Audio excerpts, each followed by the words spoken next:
रात का अंधेरा गहराता जा रहा था। गांव की पगडंडी पर सन्नाटा पसरा था। हवा पेड़ों की टहनियों से टकराकर अजीब सी सरसराहट पैदा कर रही थी। कहीं दूर कुत्तों के भौंकने की आवाजें सुनाई दे रही थी। इस गांव का नाम था भैरवपुर, जहां लोग सूरज ढलते ही अपने दरवाजे बंद कर लेते थे। कहते थे कि आधी रात को श्मशान घाट पर एक तांत्रिक अपनी काली विद्या करता है, जिसकी परछाई भी इंसान को तबाह कर देती है। उसका नाम था भीषणनाथ। भीषणनाथ गांव में साधु का चोला ओढ़े फिरता था, गेरुआ वस्त्र, बिखरे हुए बाल और माथे पर राख, लेकिन उसकी आंखें लाल थी और उनमें हवस की आग जलती रहती थी। लोग मजबूरी में उसके पास जाते थे, क्योंकि वह दावा करता था कि वह हर बीमारी ठीक कर सकता है, संतान दे सकता है और हर मनोकामना पूरी कर सकता है। लेकिन उसकी असलियत कोई नहीं जानता था। वह तांत्रिक औरतों को अपनी हवस का शिकार बनाता और फिर उन्हें हमेशा के लिए गायब कर देता।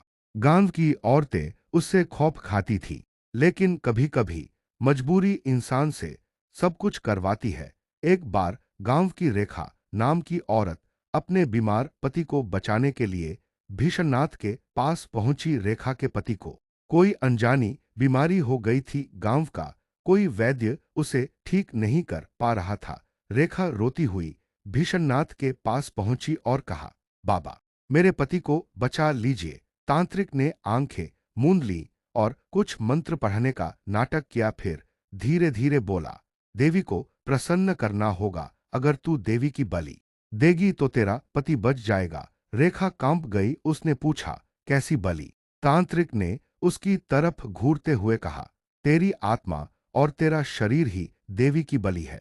रेखा ने पहले तो विरोध किया, लेकिन अपने पति की जान के लिए वह मजबूर हो गई। उस रात तांत्रिक ने श्मशान घाट पर रेखा को बुलाया और अपने हवस भरे इरादों को पूरा किया। अगले दिन रेखा का पति मर गया। रेखा टूट गई।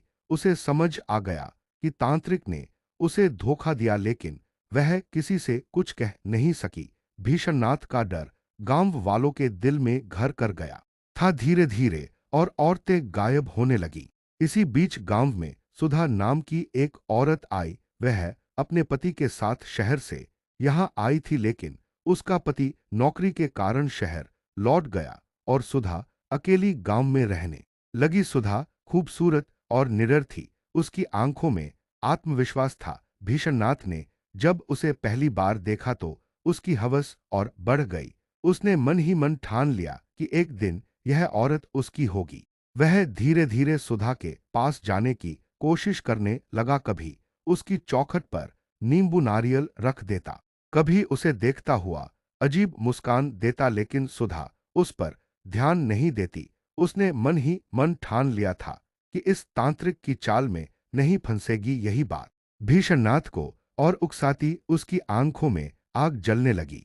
दिन बीतते गए। गांव में अचानक बच्चों के गायब होने की घटनाएं बढ़ने लगी। लोग कहते थे कि यह सब भीषणनाथ का काम है, लेकिन कोई उसके खिलाफ बोलने की हिम्मत नहीं करता था। सुधा ने यह सब देखा और उसके मन में गुस्सा भर गया। एक दिन उसने गांव की औरतों से कहा, तुम सब डरती क्यों हो? अगर हम सब मिलकर इसका सामना करें तो यह तांत्रिक कुछ नहीं कर पाएगा। लेकिन औरतें डर से कांप गईं। किसी ने भी उसका साथ नहीं दिया। भीषणनाथ ने अब ठान लिया था कि अमावस्या की रात वह सुधा को अपने कब्जे में करेगा। उसने श्मशान घाट पर बड़ा अनुष्ठान रचा। चारों तरफ काले कपड़े में लिपटे शव, जलते हुए दिए, हवा में उड़ती राख और डरावने मंत्र। उसने सुधा की एक गुड़िया बनाई और उसमें उसके बाल डाल दिए। वह गुड़िया के जरिए सुधा को बुलाना चाहता था। उसी रात सुधा को अचानक अजीब सा खींचाव महसूस हुआ। उसका शरीर कांपने लगा, जैसे कोई अदृश्य शक्ति उसे खींच रही हो। उसके कानों में आवाज आई, श्मशान में आ, वरना सब खत्म हो जाएगा। सुधा ने खुद को रोकने की कोशिश की, लेकिन उसके कदम खुद ब खुद श्मशान की ओर बढ़ने लगे। श्मशान घाट पर पहुंचकर उसने देखा, भीषणनाथ आग के घेरे में बैठा मंत्र जप रहा है। उसकी आंखें लाल हो चुकी थीं उसने सुधा को देखते ही कहा, आ गई तू। मैं जानता था तू मेरी होगी। सुधा कांप गई, लेकिन उसके चेहरे पर डर नहीं था। उसने दृढ़ आवाज में कहा, तू चाहे कितनी भी कोशिश कर ले, मैं तेरी हवस का शिकार कभी नहीं बनूंगी। भीषणनाथ हंस पड़ा। तेरे जैसी औरतें ही देवी का प्रसाद होती हैं। तू चाहे जितना विरोध कर, आज की रात तू मेरी होगी। उसने अपने हाथ उठाए और मंत्रों का उच्चारण किया। अचानक आग का गोला उठा और सुधा उस घेरे में फंस गई। वह हिल भी नहीं पा रही थी। भीषणनाथ उसके करीब आया और उसका चेहरा पकड़ लिया, लेकिन उसी पल सुधा की आंखें बदलने लगी। उनमें तेज लाल रोशनी चमकने लगी। उसका शरीर कांपने लगा और उसके भीतर से एक गर्जना निकली। अचानक उसका स्वर बदल गया। वह देवी के स्वर में बोली, अरे अधम तांत्रिक, तेरी हवस ही तेरा अंत करेगी। तूने निर्दोष औरतों को सताया, उनकी आत्माओं को बांधा। आज तेरा विनाश निश्चित है। भीषणनाथ डर गया, लेकिन उसकी हवस ने उसे पीछे हटने नहीं दिया।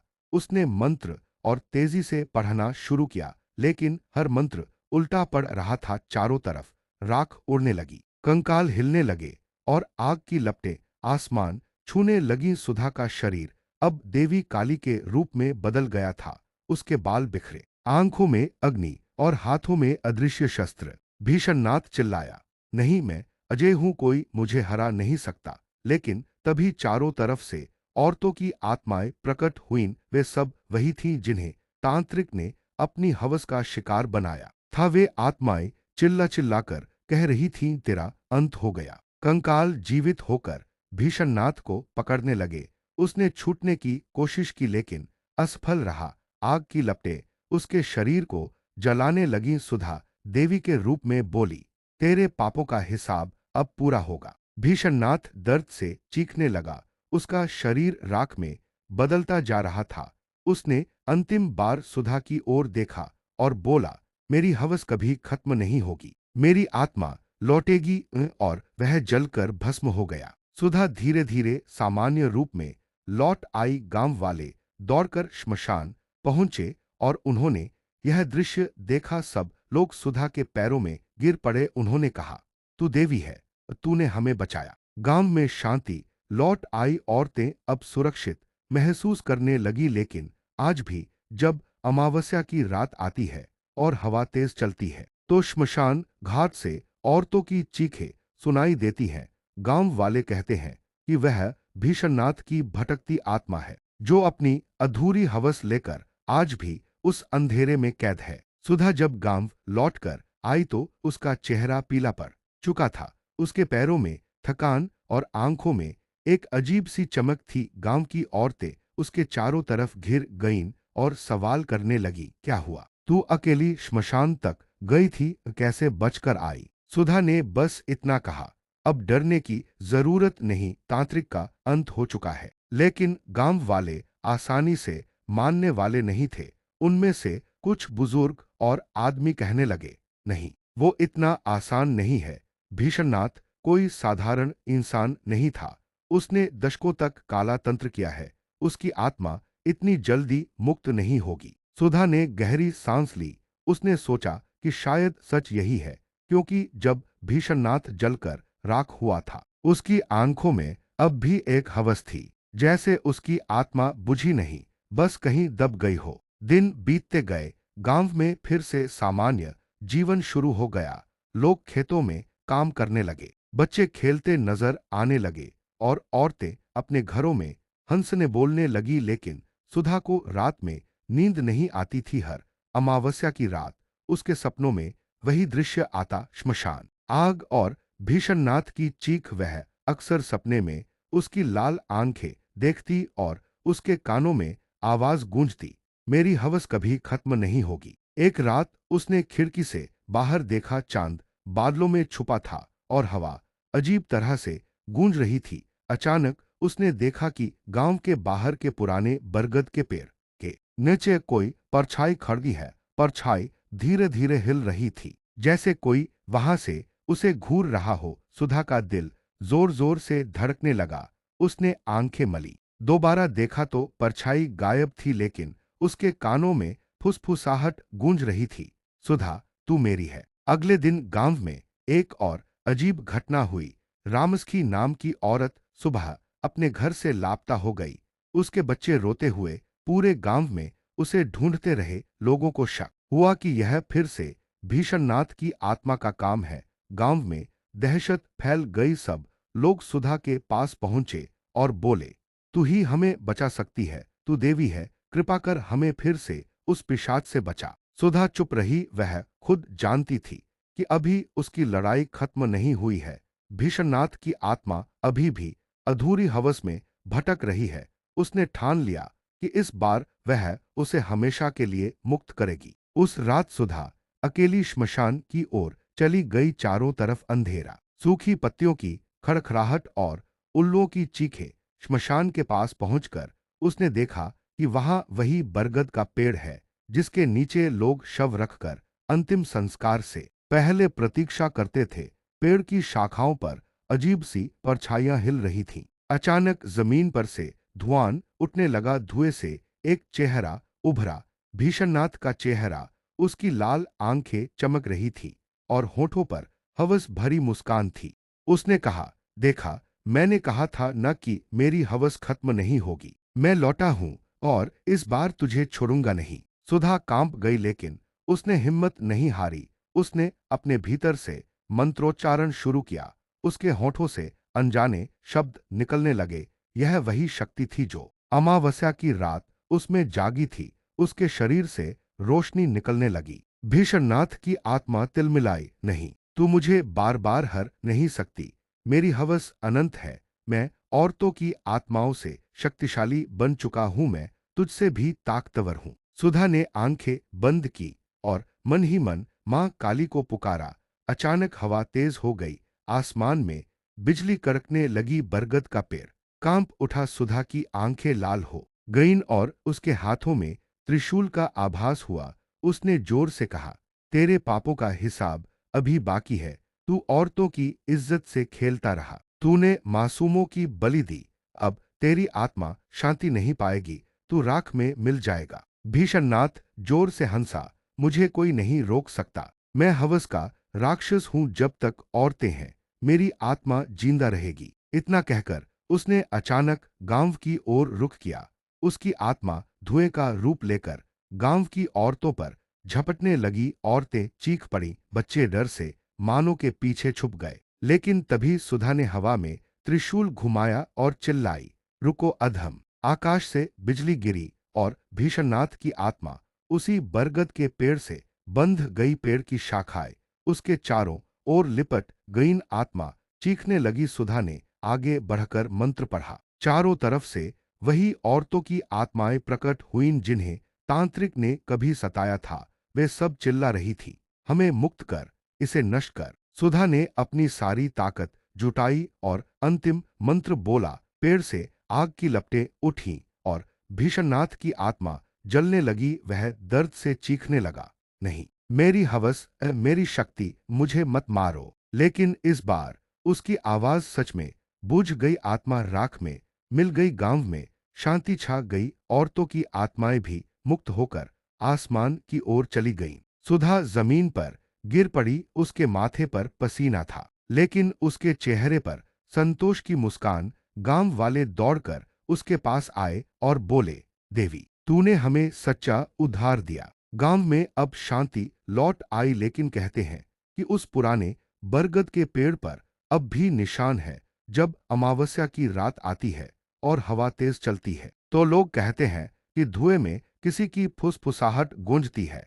हवस कभी खत्म नहीं होती। सुधा जमीन पर घुटनों के बल बैठी थी। उसके चारों तरफ राख उड़ रही थी। बरगद का पेड़ अब भी कांप रहा था और हवा इतनी तेज थी कि लगता था पूरी धरती हिल जाएगी। उसने आंखें बंद की और आखिरी बार मां काली को पुकारा। भीषणनाथ की आत्मा अब पूरी तरह हवस के रूप में बदल चुकी थी। उसका चेहरा विकृत हो गया था। आंखें अंगारों की तरह जल रही थीं और उसका शरीर धुएं से बना हुआ एक राक्षस लग रहा था। उसने गूंजती हुई आवाज में कहा, सुधा, तू सोचती है कि मुझे खत्म कर सकेगी। मैं हवस हूं जब तक औरतें होंगी। जब तक मर्दों की प्यास होगी, मैं जिंदा रहूंगा, तू मुझे नहीं मिटा सकती। सुधा ने आंखें खोली, उसकी आंखों से रोशनी निकल रही थी। उसने दृढ़ आवाज में कहा, नहीं अधम, हवस इंसान की कमजोरी है, लेकिन तेरी हवस पाप है। तूने मासूम औरतों को सताया, उनके शरीर और आत्मा दोनों को छलनी किया। आज तेरे पापों की ज्वाला ही तुझे निगलेगी। भीषणनाथ पागल की तरह चिल्लाने लगा।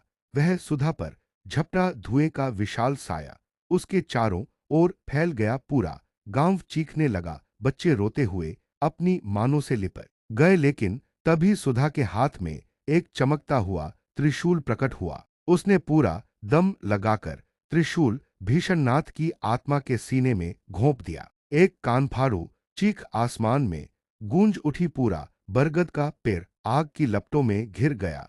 भीषणनाथ की आत्मा तड़पकर राख बनने लगी। उसके मुंह से आखिरी चीख निकली, नहीं, मेरी हवस अधूरी रह जाएगी। आसमान से अचानक बिजली गिरी और आत्मा पूरी तरह राख में बदल गई। राख हवा में उड़कर गायब हो गई। गांव में सन्नाटा छा गया।